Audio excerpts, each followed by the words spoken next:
حنیف اتمر: د کندهار برید د افغانانو خلاف د منظم تروریزم بیلګه ده. سلام، وخت مو بخیر. پام وکړئ د نن ورځې مهم خبر ته. په جمهوري نظام کې د بهرنیو چارو وزیر محمد حنیف اتمر په کندهار او کابل کې وروستي خونړي بریدونه غندلي او هغه کې یې بهرنۍ کړۍ ښکېلې بللي دي.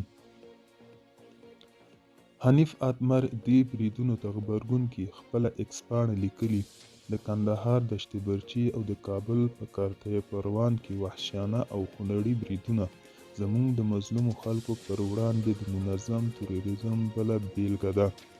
دا عمل که په تیرو وختونو کې شوی دی او که نن تر هر عنوان لاندې چې شوي دي د کرکې وړ او له اساسي انساني او اسلامي ارزښتونو سره په بشپړ تضاد کې دي.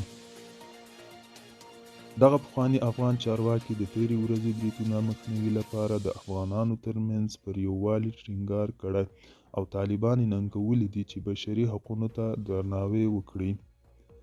هغه زیاته کړې: زموږ خلک په پوره توګه پوه شوي چې دا پلان شوې خونریزي زموږ د خلکو په وړاندې له بهر څخه طرحه شوي او ترسره کیږي او له بده مرغه به دوام وکړي.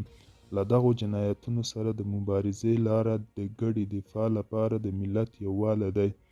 حنیف اتمر دغه راز له طالبانو غوښتي چې د ملي اتحاد خنډ نشي او د هیواد سوله او ثبات لپاره له خطر سره مخامخ نه کړي. دوستانو، دا و د نن ورځې چمتو کلی خبر. تر بیا هم په الله سپارم. ښې چارې په وخت.